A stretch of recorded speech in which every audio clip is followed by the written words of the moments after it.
వాటర్స్‌లో Srisailam back వాటర్స్‌లో చేప పిల్లల్ని వదిలిపెట్టడం జరిగింది. కొన్ని లక్షల పిల్లలు ఎన్ని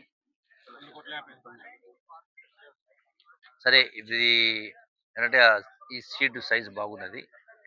గతంలో ఎక్కడి నుంచో సుదూర ప్రాంతాల నుంచి సీడ్ తీసుకురావడం, ఆ సీడ్ సైజ్ కరెక్ట్ లేకపోవడం, ఆ వచ్చిన వాటిలో సగం చనిపోవడం. సో, రకరకాల సమస్యలుండేది. ఎందుకంటే 500, 600 కిలోమీటర్స్ రావడం. ఇప్పుడు ఇక్కడే నాగర్ కర్నూల్ దగ్గరనే సీడ్ ఉత్పత్తి కేంద్రం ప్రారంభం చేసిండ్రు కాబట్టి, సో, దగ్గరలో ఉంది కాబట్టి సీడ్ అనేది మనకు అందుబాటులో ఉంది. అది కూడా కొంత క్వాలిటీ ఉంది ఈసారి.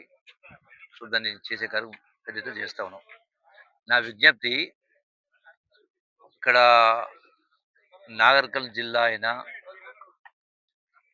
అవిభక్త పాలమూరు జిల్లా అయినా, యావత్ తెలంగాణ రాష్ట్రంలో అయినా ఇప్పుడు ఒక అవకాశం కాబట్టి ఎక్కడి నుంచో సుదూర ప్రాంతాల నుంచి, ఎక్కడి నుంచో ఇతర రాష్ట్రాల నుంచి సీడ్ తెచ్చే బదులు ఔత్సాహిక నిరుద్యోగ యువకులు ఎవరైతే ఉంటారో వాళ్ళు ఈ చేపల ఉత్పత్తి కేంద్రాన్ని ప్రారంభం చేసుకుంటే, అంటే ఎట్లయితే పౌల్ట్రీ ఫామ్ చేస్తారో ఈ ఫిష్‌కి సంబంధించి కూడా అదే ప్రకారం చేసుకుంటే ప్రభుత్వం నుంచి సబ్సిడీ ఉంది. 40% సబ్సిడీ ఉంది. 60% సబ్సిడీ ఉంది. సో, ఇది కూడా కొంత ఉపాధి పనికొస్తది ఒకటి. రెండోది గంగపుత్ర సోదరులకు మంచి క్వాలిటీ సీడ్ దొరుకుతది. నంబర్ కూడా కరెక్ట్ ఉంటది. ఎక్కడి నుంచో తెస్తే దానిలో సగం అటు, సగం ఇటు పోయి నష్టం జరుగుతూ ఉంటది కాబట్టి, సో, దీన్ని పూర్తి స్థాయిలో ఈ యొక్క బెస్త సోదరులు ఉపయోగించుకోవాలా. ఎవరైనా దీన్ని పెట్టొచ్చు. భోజన కార్యక్రమం చేయాలి. రెండవది నా విజ్ఞప్తి, ఈ యొక్క వదిలిన చేప పిల్ల పెద్దగా కావాలా. పెద్దగా అయ్యేంత వరకు ఓపిక పట్టాలా. అది కిలోన, 2 కిలోలు, 10 కిలోలు అయితాయి. అయితే కొందరు ఏం చేస్తా ఉన్నారంటే దాన్నేమంటారు మరి కక్కుర్తనాలో ఇంకోటనాలో అల్వి వలలని ఏసి ఆ చిన్న పిల్లలు కూడా పట్టేస్తా ఉన్నారు. అంటే బంగారు బాతుకుడు వ్యవహారం.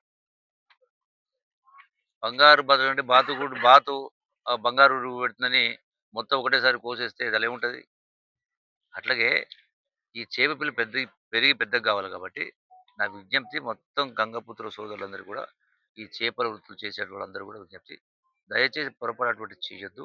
అట్లాగే గౌరవ సంబంధిత మంత్రి గారితో మాట్లాడి, మంత్రి గారితో మాట్లాడి, శ్రీహరి గారితో మాట్లాడి కర్నూలు జిల్లాకు సంబంధించినటువంటి కలెక్టర్సు అట్లాగే ఎస్పీలను పిలిచి, అట్లాగే ఇటు పాలమూరు జిల్లాకు సంబంధించిన కలెక్టర్, ఎస్పీని పిలిచి ఒక జాయింట్ మీటింగ్ పెట్టి ఈ యొక్క అల్వి వలలు వేసేదాన్ని బంద్ చేయించడానికి సీరియస్‌గా ఒక ప్రయత్నం చేసే కార్యక్రమం చేస్తాం.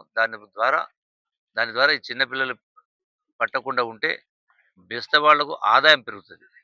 పెద్ద సైజు చేపలు దొరుకుతాయి. మహా అంటే 4, 5 మాసాలు. సో, కాబట్టి దీనిపైన కూడా శ్రద్ధ తీసుకునే కార్యక్రమం చేయడం జరుగుతది.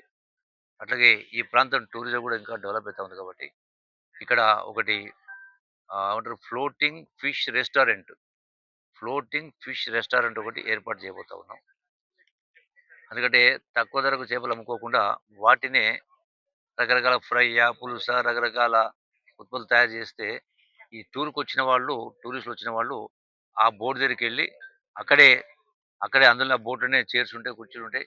అక్కడే వాళ్ళకి మంచిగా వాటిని వండిపెట్టి తయారు చేసే కార్యక్రమం చేస్తారు. అది కూడా ఫ్లోటింగ్ ఫిష్ రెస్టారెంట్ కూడా ఒకటి ఏర్పాటు చేస్తున్నాం. Thank you.